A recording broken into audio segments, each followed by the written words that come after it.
कहत कबीर सुनो भय साधो, साधु ऐसा चाहिए जैसा सूप सुभाए, सार सार को गही रहे धोता दई उड़ाए। कबीर जी व्यर्थ और केवल कहे जाने वाले पंडित को पंडित और साधु नहीं मानते। वह साधु उनको मानते हैं जो क्रोधी स्वभाव के नहीं होते। जिस प्रकार एक सूप अन्न के दाने और उसमें भरे कंकड़ पत्थर व अन्य अवशेषों को छांट कर बाहर कर देता है, ठीक साधु उसी प्रकार का होता है जो बुराइयों और अवगुणों को किनारे करते हुए उनके गुणों को ग्रहण करता है, बाकी सबको त्याग देता है। साधु ऐसा चाहिए जैसा सूप सुभाए, सार सार को गही रहे धोता दई उड़ाए। लाली मेरे लाल की जिद देखूं तितलाल, लाली देखन मैं गई मैं भी हो गई लाल। कबीर दास जी यहाँ अपने ईश्वर के ज्ञान प्रकाश का जिक्र करते हैं। वह कहते हैं कि यह सारी भक्ति, यह सारा संसार, यह सारा ज्ञान मेरे ईश्वर का ही है, मेरे लाल का ही है, जिसकी मैं पूजा करता हूँ और जिधर भी देखता हूँ उधर मेरे लाल ही नजर आते हैं। एक छोटे से कण में भी, एक चींटी में भी, एक सूक्ष्म से सूक्ष्म जीवों में भी मेरे लाल का ही वास है। उस ज्ञान, उस प्राण, उस जीव को देखने पर मुझे लाल ही लाल के दर्शन होते हैं और नजर आते हैं। स्वयं मुझ में भी मेरे प्रभु का वास नजर आता है।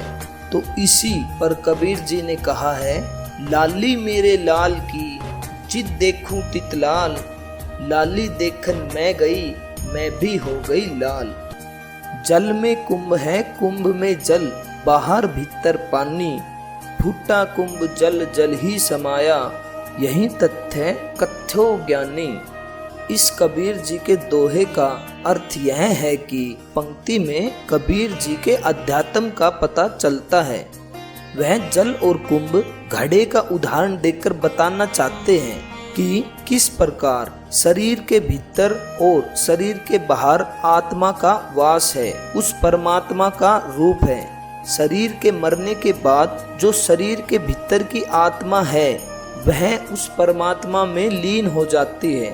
ठीक उसी प्रकार जिस प्रकार घड़े के बाहर और भीतर जल है, घड़ा फूटने पर जल का विलय जल में ही हो जाता है, ठीक उसी प्रकार जीव आत्मा शरीर से मुक्त होकर परमात्मा में लीन हो जाती है।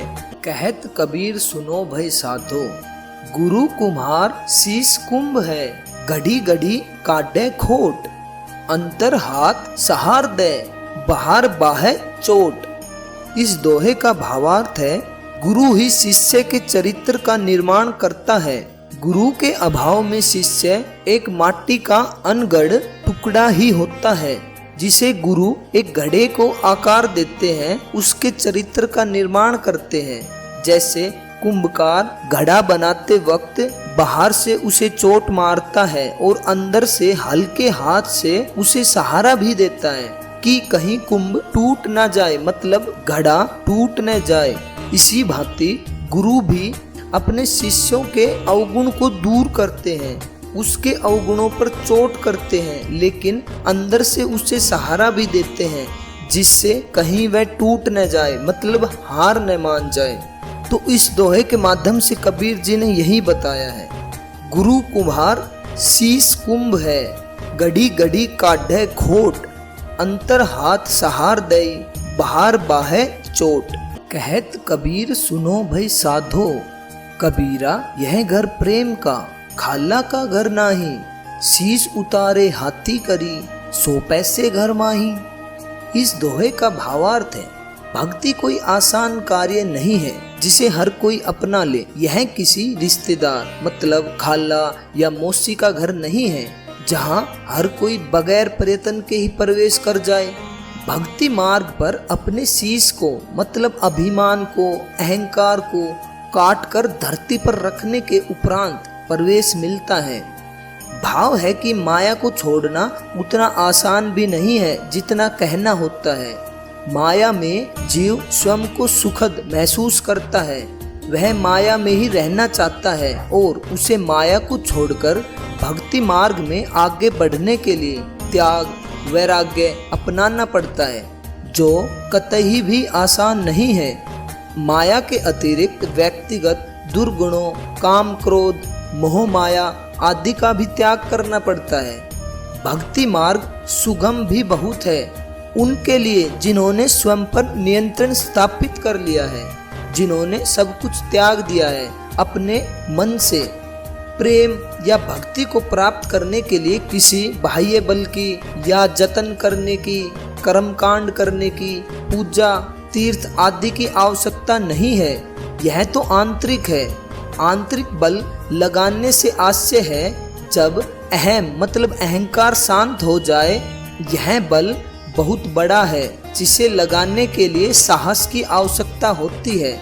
इसमें त्याग की आवश्यकता है, एकांत की आशा है, जहाँ सस्ती लोकप्रियता बहुत छोटी हो जाती है। जो स्वयं के शीश मतलब अहम को लेकर फिरते हैं वे यूं ही भटकते ही रहेंगे, उनकी मुक्ति निश्चित नहीं है। सब छोड़ना क्या आसान है? मान मर्यादा, वैभव, जमीन, रिश्ते नाते, ये सब छोड़ने से आश्चर्य है कि इनमें अपने मन को उलझाना नहीं है।